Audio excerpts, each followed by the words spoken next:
And welcome back nga mga ka-travelers sa aming channel. Nakita nyo naman, eto na siya mga ka-travelers. Ito yung pinost ko last week or 2 weeks ago. Graduate na ang aking Lenovo laptop.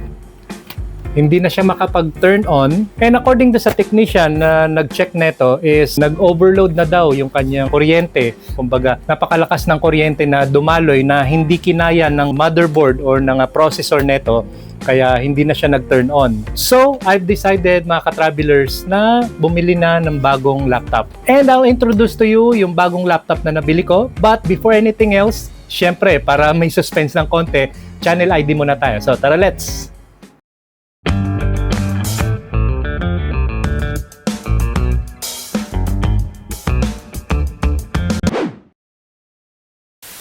And now back to your regularly scheduled program. At nagbabalik na tayo sa ating channel mga ka-travelers, and kagaya nga na sinabi ko kanina, ito na yung bagong laptop na nabili namin, and this is the HP laptop. Ayan, kung makikita nyo, sa sleek design, nilagyan ko na rin ng mga stickers, ano. Ayan, unleaded. Wala na akong may lagay na trip lang. Ayan, trip lang, unleaded. Ayan. But anyway, kasi fan ako ng Windows computer. So, syempre, ang pinili kong device is run by Windows or Microsoft. Okay, so hindi ako masyado fan ng Apple devices as you have noticed naman. So, pasensya na kung halimbawang may mga nanonood dito na Apple users. But anyway, enjoy nyo na lang din ang video na to, and I'll share it to you yung mga basic specs lang naman nitong aking HP laptop. At kung nasusubaybayan nyo nga mga ka-travelers yung mga tech reviews na lumalabas sa YouTube, malamang alam nyo na yung news na itinigil na ni Windows or ni Microsoft yung pag-produce nila ng Windows 10. At last October 14, 2025 nga, if I'm not mistaken, is pinustro na talaga nila yung pag-ooperate ng Windows 11. So, ibig sabihin, yung mga lalabas na mga bagong laptops or computers ngayon, maliban lang yung mga computers ni Apple. So, hindi kasama yun din. Meron ng readily installed na Windows 11 sa mga computers. Kagaya nga netong HP computer ko. So mamaya titingnan natin yung mga basic functions niya. At syempre comparison na rin from my previous laptop na Lenovo. Sana ba ako kanina?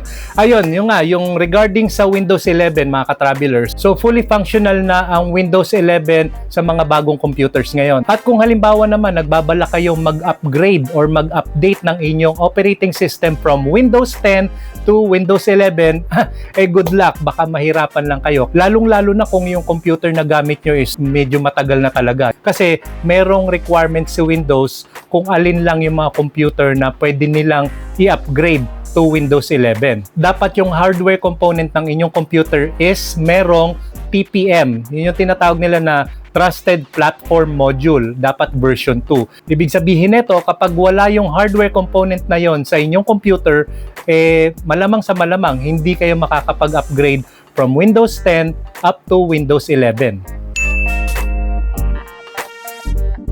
So yan po mga ka-travelers, this is my HP laptop, and as you can see, this is color silver, and mas maliit siya as compared dun sa dati kong laptop na Lenovo. Ayan, kung ko-compare natin yung kanilang size, ayan, alright, ayan, makikita nyo meron pang sobra si Lenovo. So mas mahaba si Lenovo as compared dito, which is mas gusto ko na rin to dahil ito mas handy siya, mas magaan pag dadalhin mo siya anywhere. So buksan na natin siya. Ayan, turn on na natin ang ating computer. Ayan yung kanyang logo, HP. And as you can see, mga ilang segundo lang, ayan, nagbukas na siya. Di ba katulad nung dati kong laptop is mga siguro mga 1 or 2 minutes bago talaga nagbukas. Kasi dito sa computer na to is meron na siyang naka-install na SSD or yung tinatawag nila na solid state device. So ibig sabihin, yung component na yon is much faster to boot a computer. Di katulad nung dating mga computers is hard disk drive pa. Yung kumbaga may tinatawag na parang mga disk, literal na disk na binabasa niya bago mag-turn on ang device. Okay, dito hindi. Ang bilis, di ba? Mga ilang segundo lang. At mag-login na tayo.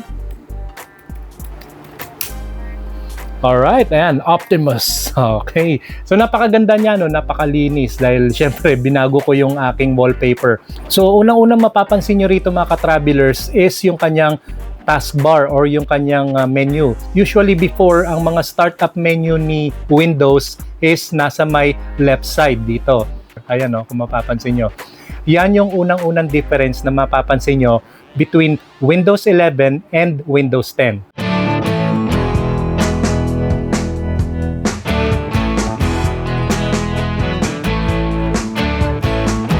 And check naman natin ang kanyang mga application. Ayan, kung i-click natin itong start menu, ganyan yung settings ng mga application na nakapin.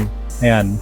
And kung gusto mo namang makita lahat ng mga list of other programs, click natin tong all. Ayan. So, ayan, makikita natin dito yung mga folders, files, and other application na nakaset in alphabetical order. Ayan. Okay? So, by the way, ito nga palang computer na to doesn't have any Microsoft Office kasi pinili ko lang naman to for the sole purpose of editing my videos. Okay? Ganon din naman sa dati kong computer eh. Dito, ang pakay ko lang naman talaga is para ma-continue ko lang yung aking pag-upload ng mga videos sa YouTube. Okay? Although meron mga ibang computers dun sa store na napagbilhan ko neto na meron na mga naka-install na Microsoft Office, pero sabi ko hindi ko naman masyado gagamitin yun eh. So far, another application na masasabi kong nag-upgrade si Windows is itong Copilot. Ayan, kung makikita nyo sa baba, sa may taskbar, yan yung pinaka-AI ni Windows or ni Microsoft, yung tinatawag nila na Copilot. Actually, hindi ko pa siya fully na-check yung function niya, pero nagamit ko siya one time nung nag-edit ako sa Paint. So, bibigyan ko kayo ng isang example. Napakaganda niya. Very helpful in a simplest way. Ayan, bubukas ako ng Paint application. Ayan, mapapansin mo, meron na ring Copilot or yung AI ni Microsoft na naka-install dito sa Paint program nila. Okay? So, napakaganda nito mga ka-travelers kasi doon ko siya ginamit para makapag-edit ng photo. Okay? Let's try to check. Ito siya. Ayan, laki ah.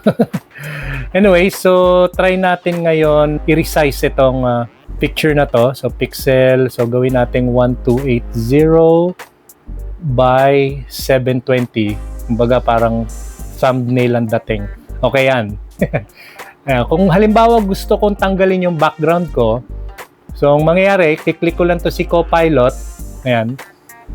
So, remove background. So, actually may mga choices ka eh. Pero ako ang pakay ko is just to remove the background. Ayan o. Oh, di ba? Napakaganda. Hindi mo na kailangan mag-adjust kung alin yung mga side na tatanggalin sa picture mo. So, automatically, si Copilot nang bahala magtanggal ng background kung yun talaga ang pakay mo. O, di ba napakaganda? So, those are one of the few things na nakita kong function ni Copilot. Napakaganda niya dahil it helps you on some of the tasks na medyo nahihirapan ka, kagaya nga nung pag-edit ng pictures. And kung titingnan natin yung kanyang iba pang specifications, ayan, punta lang tayo dito sa search. And then let's type systems. System information, ayan.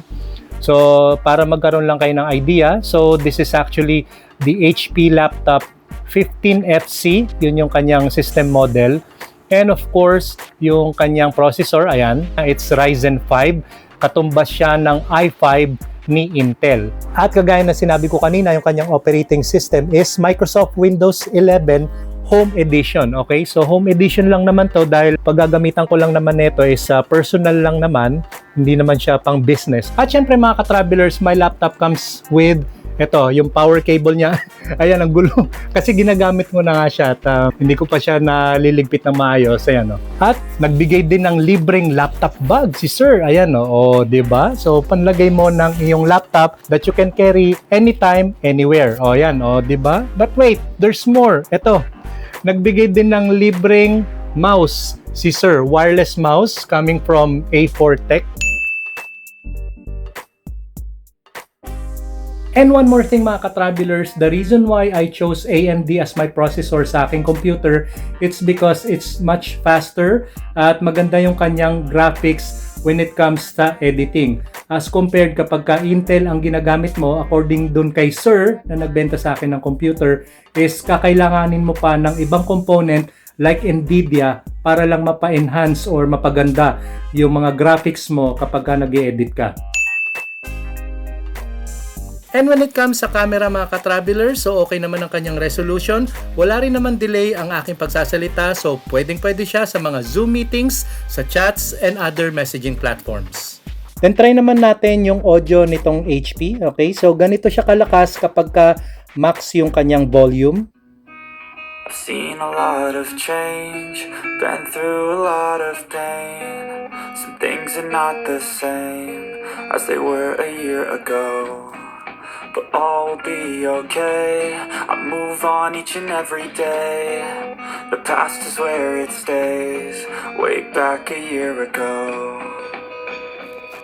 I've changed for the better this time. I thought I would never be fine. I strive just to say I'm alright. And for the first time in a long time I'm alright. I've seen a lot of change, been through a lot of pain. And mapapansin natin mga ka-travelers, sa right side niya is meron siyang Type A port kung gusto nyo mag-plug ng mga devices, yan pwedeng-pwede.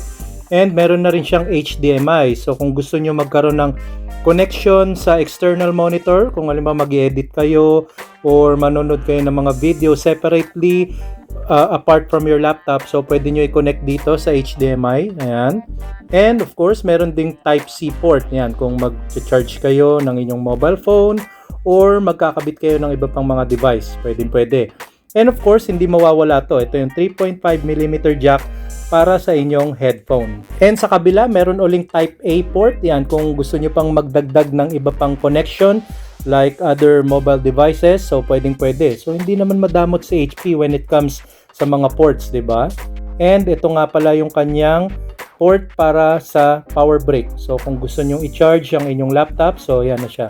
So bilog siya. Hindi siya katulad ng mga ibang mga laptops na parang somehow USB type ang dating. Ito hindi. Yan o, bilog. And then, ito yung kanyang light indicator kapag nagcha-charge na siya. Ayan. Good job! And that's it for our video today. I hope may natutunan kayo. Alam kong marami pang mga specs na hindi ko nasabi dito sa video na to. Pero if you would like, you can comment below dito sa video na to at pwede natin pag-usapan. At syempre kung di pa kayo nakasubscribe sa aming channel, don't forget to subscribe Road Crew Travels at i-hit nyo na rin ang notification bell para updated kayo palagi sa aming susunod na vlogs. So till next time mga ka-travelers, maraming salamat at God bless.